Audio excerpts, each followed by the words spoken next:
let's start with this. An internet for the people, by the people. What are we talking about? What is the safe network?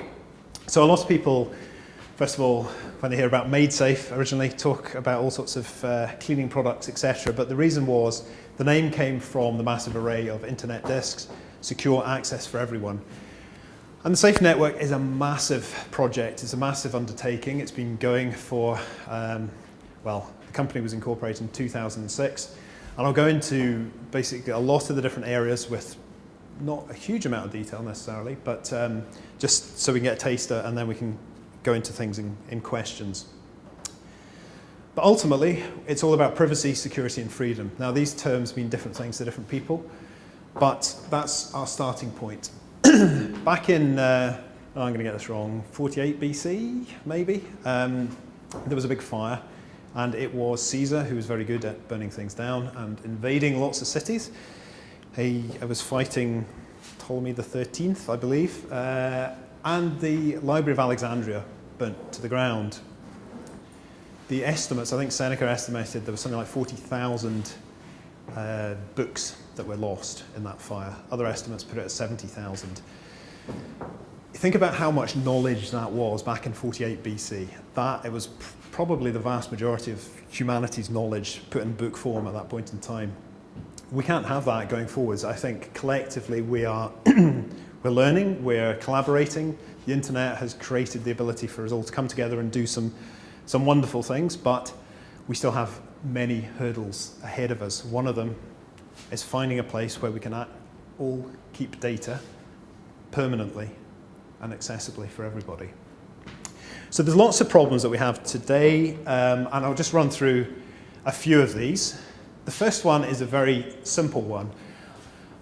I keep using this guy. I've been giving kind of talks on decentralization, all sorts of things for a number of years, but I always get his name wrong, but I think it's Willie Sutton. He was a very famous bank robber from America, and I wouldn't say he was successful in the sense that he kept getting arrested. But finally, towards the end of his career, they interviewed him and said, "Willie, why do you keep robbing the banks?" And he said, "Because that's where the money is." And this is exactly what we are building today, what we have built collectively, whether we've been actively involved or not. We're building piñatas. We're building places where data is secured insecurely, in central locations that are open to attack for all number of reasons. On top of that, we have all sorts of issues from a security point of view because we have data, which is increasingly our most valuable asset moving forward, that can be attacked. It can be DDoSed, as happened with the Dino attack, whether it's Mr. Robot or whatever else. This has very big, significant impact going forwards once we start to have more of our things on the Internet of Things, autonomous cars, whatever it might be. We need data that's secure, we need data that's accessible, and we need to make sure people aren't locked out. I don't really need to say much about this. Everybody knows what we're talking about here. This is huge. This is something that's happened this year that's significantly moved the needle, I think, in a lot of people's consciousness about what's going on. The reality is, I think this is a fantastic quote. In 14 years, Facebook has created the most incredible and effective surveillance machine in the history of mankind. Whether you love or loathe Facebook, I think that's indisputable. They've got, whatever it is, something like 29% of humanity is using Facebook in one way or another. I saw a statement that if you think about tipping points, what makes society change its view on certain things? What makes people change their mind? There's an argument that 10% in society is a tipping point. There's also an argument, I've seen evidence, that 25% is a tipping point. Well, Facebook have 29%. Do you think everybody would have stuck with Facebook if the data wasn't secured, wasn't locked into their data centers, their social groupings, etc.? I'm not convinced they would have. And as we've said, then we have the whole privacy. Do you need privacy? Well, yes, you do. There's some people who say you don't, and I'm not going to turn this into a privacy tirade, but I think we're all probably on the same page, given the fact that we've turned up here today. We don't want to live in this kind of Foucault's, that's probably a terrible pronunciation, but his panopticon, where we are being surveilled the whole time, and people who have day-to-day behavior, which has been changed as a result. So where do we go? Effectively, we have these problems, but one of the most significant ones here is the one at the top.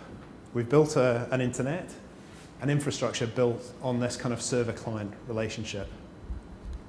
And fundamentally, that's insanity. There's things going on with society at the moment in the background as well, which I think a lot of us are aware of, and it's this move from it's almost a subservience to some greater powers controlling what we do. There's this move towards the individual, whether it's where's Wally the dog? These things are generating a lot of discussion. They're generating a lot of movements. They're generating, decentralized web discussions, cryptocurrency discussions, whatever it is. But we are gradually moving towards looking at decentralization, trying to move to individual sovereignty, becoming more collaborative, trying to self-enforce what we're doing with organizations as well. And then there's this transparency. But ultimately, all of this is facilitated by technology, but the vast majority of it is caused because people have real needs. They're trying to make significant changes, and technology is enabling them to do that. The promise of decentralization is pretty straightforward. This is where we're trying to get to. Increased ownership, privacy, security, and control when it comes to our data in particular. So, after that brief intro, what is the safe network? Well, I think something that we all struggle with, myself included, is when speaking to people, how do you explain what Made Safe is, what the safe network is, what it represents, and why it's different? So, starting point I always think of is it's the world's first autonomous data and communications network. That means something different to everybody you speak to, so I wouldn't expect everybody to immediately go, now I get it. But there's a number of things in there that we can dig into.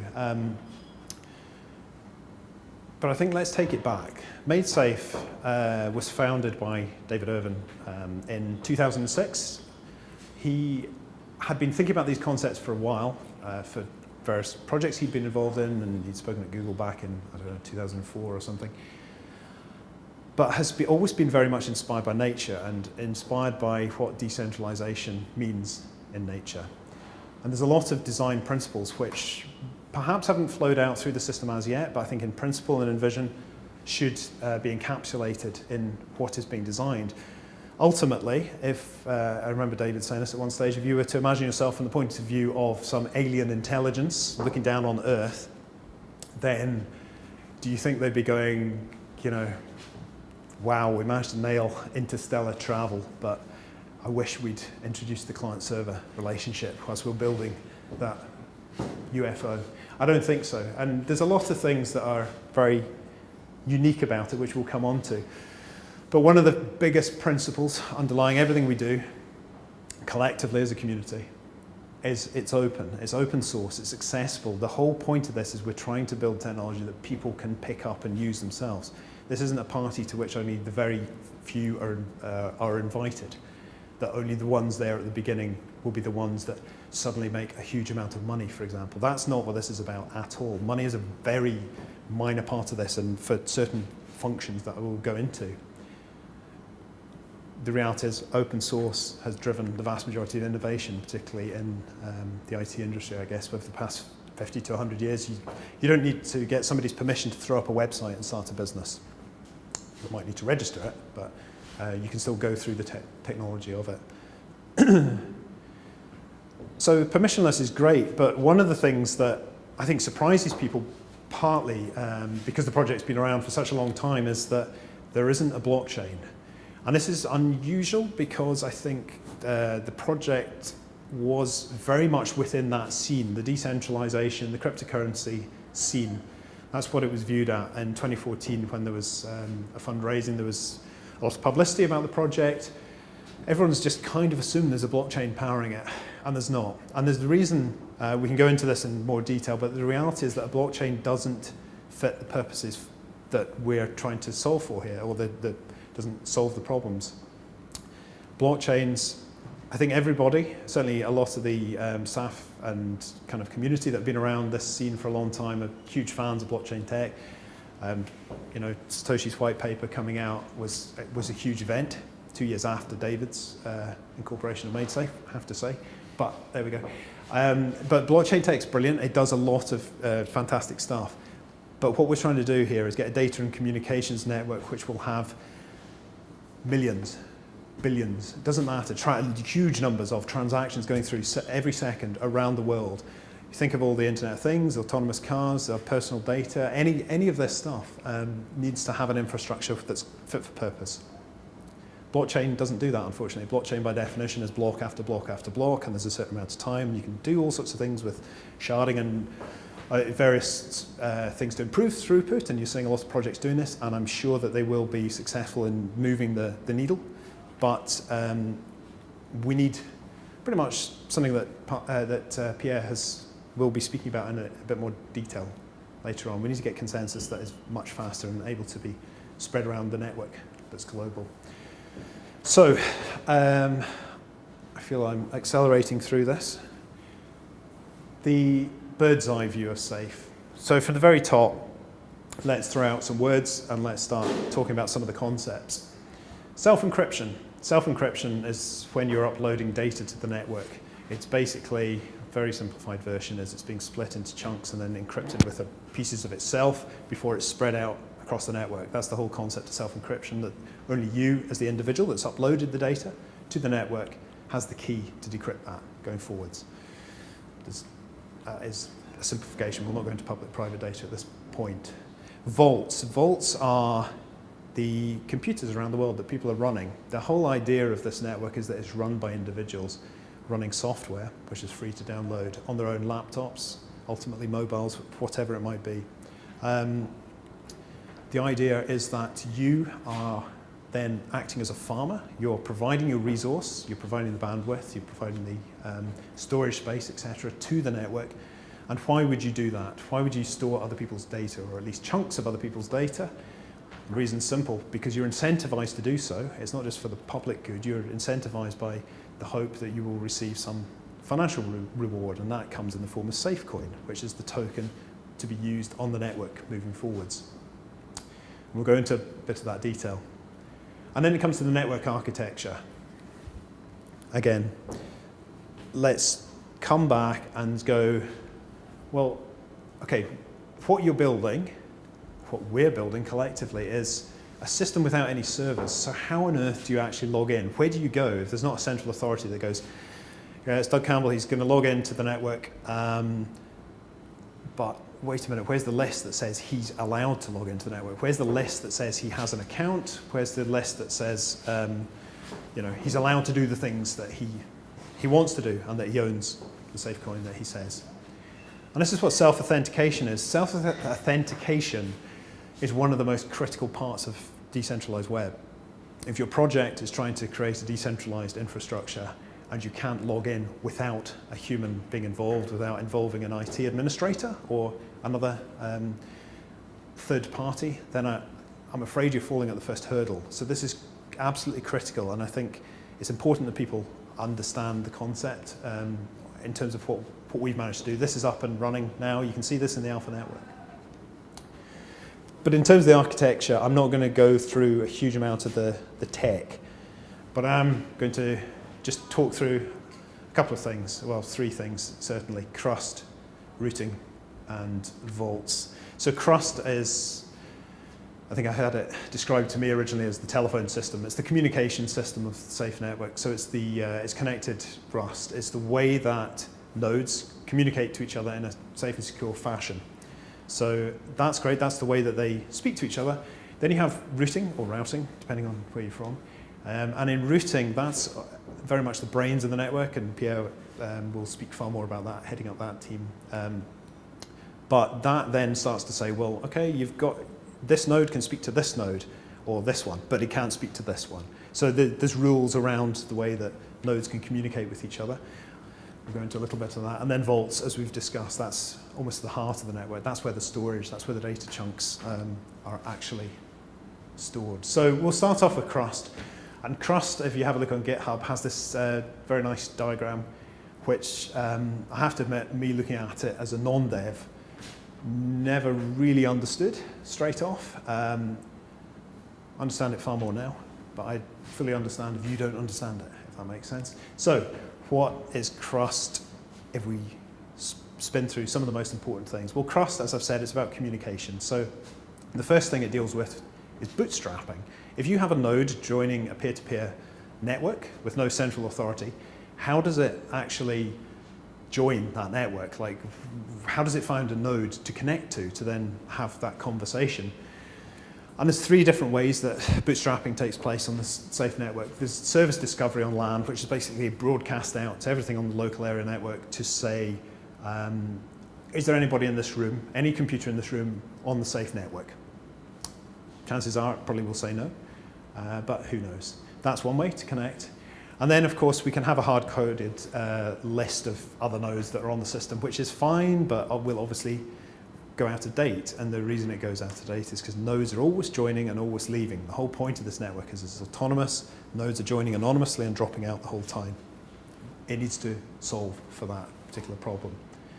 And finally, a dynamic list of peers. This is far cooler in many ways, in my head anyway, because it's a list that gets updated with peers that can be communicated with because they're already on the network. As I say, this is really top level, so apologies if I'm not going into details. We can talk about this in more detail. Does it go through all of them in sequence, or does it only do one of them? Good question. Don't know, actually. I'm looking at Pierre in case he knows, but I think it...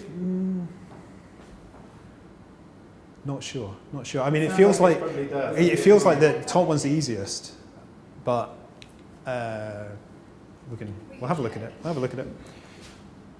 Okay, and then so transport. Obviously, safe network. We're not going to move to this utopia where we're not relying on the hardware, the kind of the infrastructure out there. There's safe replaces certain levels, but not everything. So it does communicate using Crust across TCP and UDP. So TCP being transport protocol which is required for the highest quality, I suppose, going forwards for browsing or whatever, the web. Whereas UDP is this protocol used on the web where a little bit of packet loss doesn't matter quite so much. So that's fine. It will, by default, look at using TCP. If that doesn't work, it will go to use UDP. But then, to avoid this packet loss, what we've done is we've integrated UTP, which is probably more familiar for people who are around BitTorrent and understand the way that that works. So that adds reliability to the way that it can communicate. But in summary, one of the biggest issues that there is for any peer-to-peer network, if you think about it, if you're sitting at home on your laptop and you go, I'd like to join the safe network, and you found your node, or you need to find your node, sorry, how do you actually communicate at that stage? Because you're probably behind a Wi-Fi router.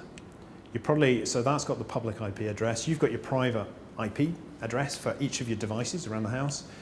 How does my private IP, my laptop in my flat can connect with, I don't know, Sarah's laptop in her flat behind her Wi-Fi router? And there's different ways you can do this. There's manual port forwarding, is this tweaking your settings basically to automatically forward that message. Internet Gateway Device Protocol is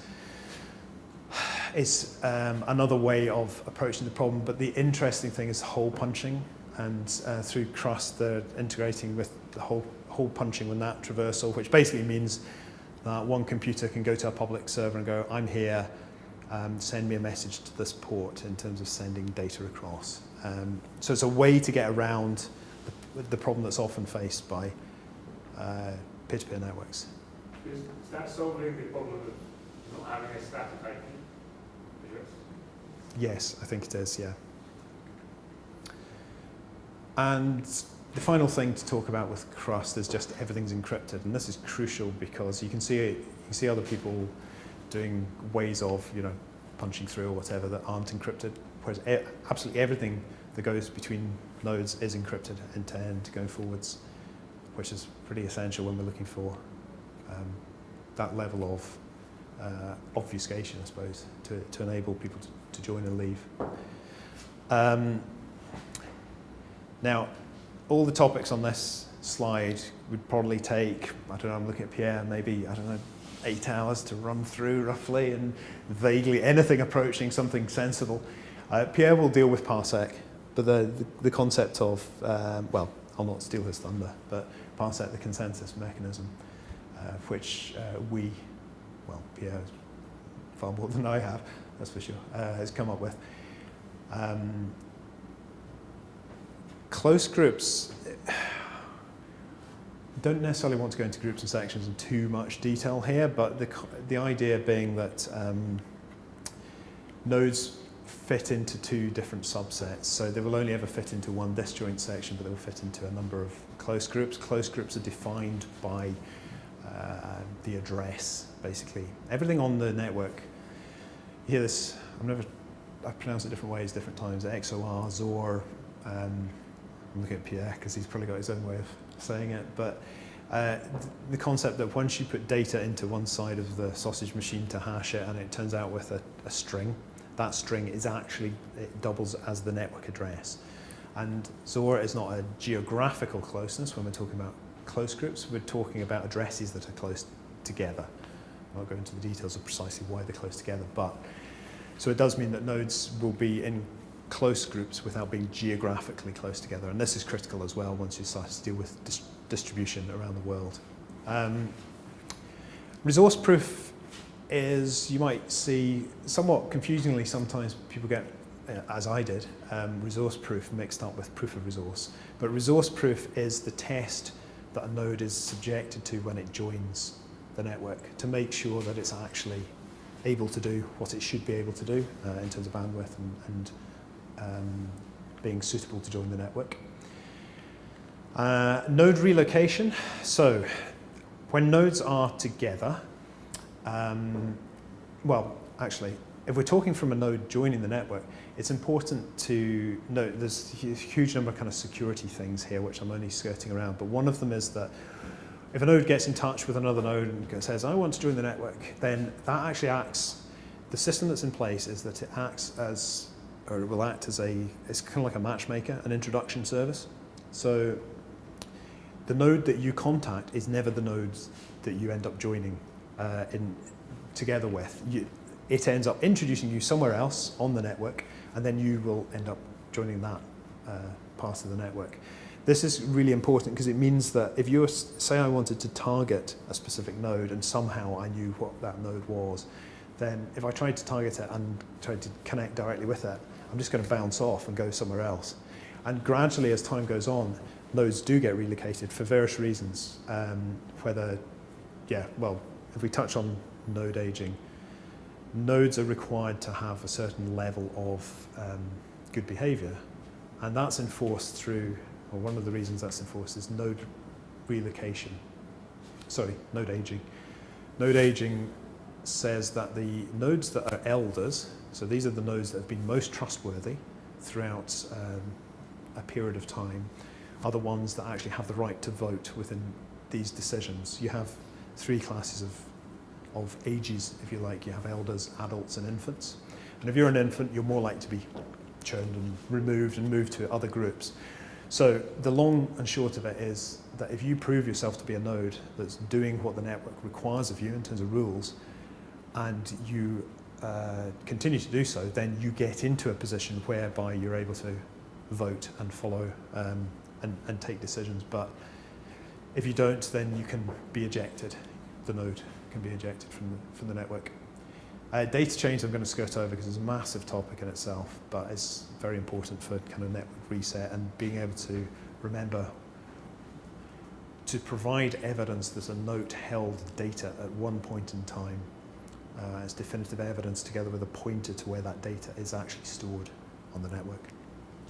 Sorry, may I ask another question? On the last slide there was close groups and disjoint sections. I've never really understood the difference between them.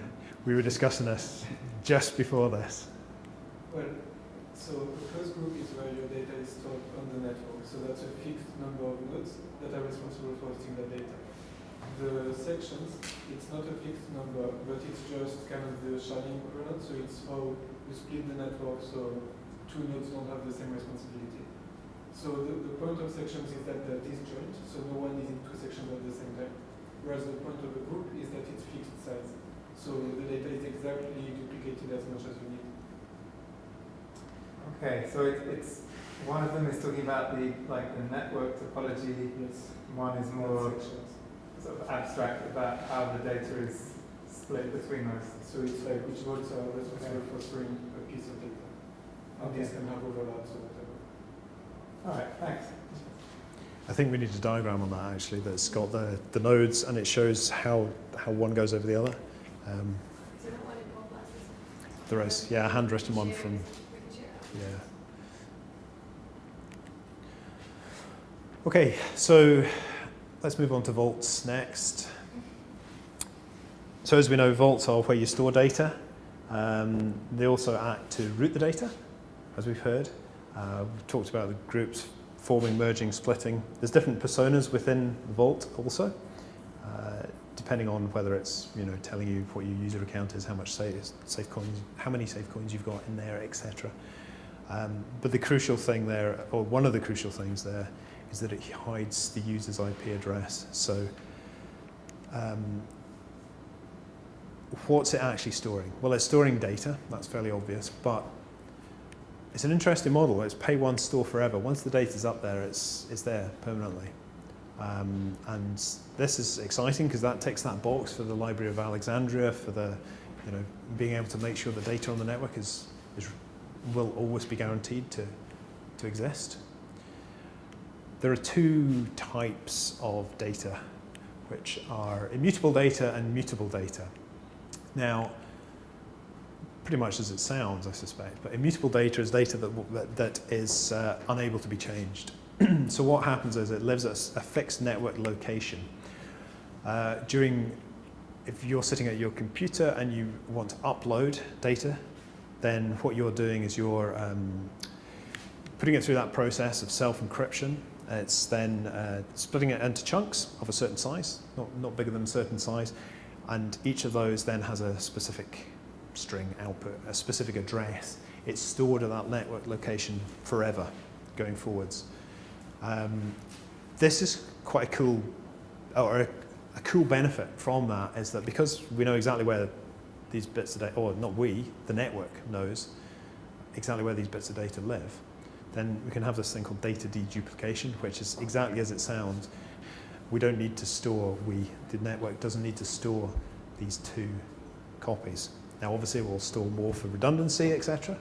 But I've seen estimates about data deduplication, and you see various projects speaking about this, but there's estimates that you could save up to 95% of storage. I've seen people talking about just as a result of data deduplication. So that's an important part of scaling as well. And then with mutable data, it's slightly different because it's actually a key value pair. So what you're doing is there's a fixed location on the network, and then it's kind of like a list of entries underneath, I think it's up to 1,000 entries. And what you're doing is you're appending stuff in there the whole time. Opportunistic caching, I just want to touch on, because this is quite cool. If we're in a position where data is spread all around the network and you say, I'd like to get my cat picture back, and it comes from different places around the world, it goes through various different nodes to end up with you, then what's happening is en route as it's going, then it's going to be cached in individual nodes going forwards. And if that is a particularly popular cat photo and it's happening all the time, then what's happening is that chunk, or the chunks of data, are going into the cache towards the top, and it's the least popular things that drop out the bottom. So ultimately, long story short, popular stuff should be faster and more readily accessible. So you shouldn't have a situation where there's a big incident and the BBC News website goes down, for example. That's the principle behind it. Now, interesting quote from Sir Tim Berners-Lee: "The goal of the web is to serve humanity. We build it now so that those who come to it later will be able to create things that we cannot ourselves imagine."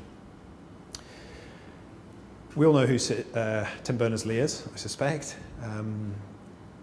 he has been involved for a number of years with attempts to try to fix the web.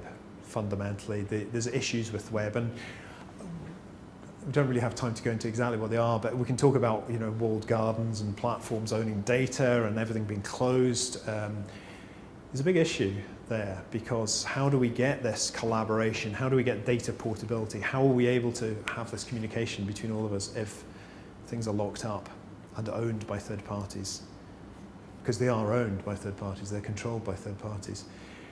So there's been work carried out, particularly from Happy Being, who some of you will know on the forum, who has got involved in looking at this project that Sir Tim and others are working on called Solid, and this is using socially linked data, a way of bringing the semantic web forward, moving it forward so that we can get to the situation here of truly portable data. And it's really interesting once you start to put the concepts that Sir Tim and all his work are really striving to achieve in terms of having data that can be linked and moved between applications, etc., with what the Safe Network represents as a place to store data.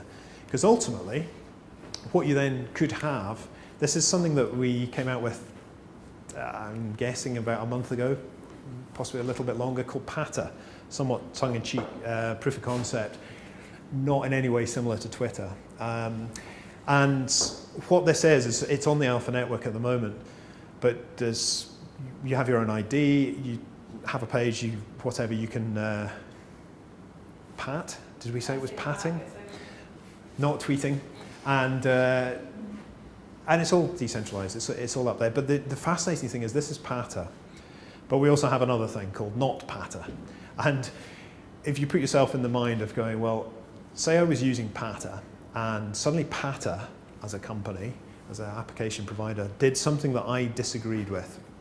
Now, they wouldn't necessarily be able to, you know, sell my data or whatever, but say there was some big issue, the scandal, the CEO was found to be doing something. And you go, well, I don't like this anymore. So what you do is you remove your authentication from Patter, you sign up with not Patter, and you end up on a website that's very similar. But what's most important about it is you still got your posts, you still got your timeline, you still got your social connections, your likes, everything has moved across. And this is what data portability truly means. And I think this is really significant. This is something that would definitely have shifted the needle on the Cambridge Analytica Facebook story. Because at the moment Amazon does own your book recommendations and the things you like to buy, shopping-wise, you know. Facebook owns your social circle.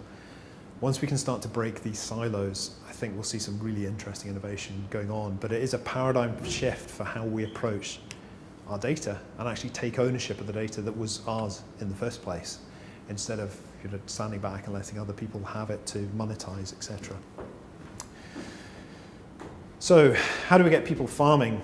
Well, ultimately, as I said, it's all about the incentives. It's all about why would somebody want to use up their own resource, which is costing them money, and start farming.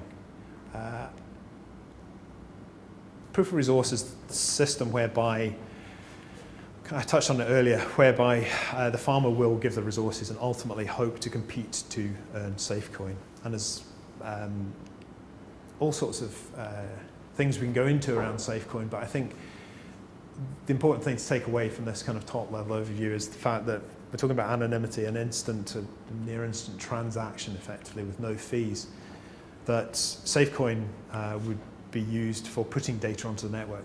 And it's important, there needs to be digital token on a network, particularly one as this, because how else do you remove the chokeholds which are represented by, you know, the financial infrastructure of today, whether that's KYC or whatever it might be.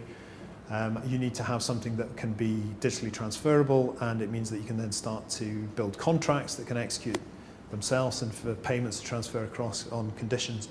You know, all that stuff from the cryptocurrency stuff that no doubt you've been looking at over the past few years, like everybody.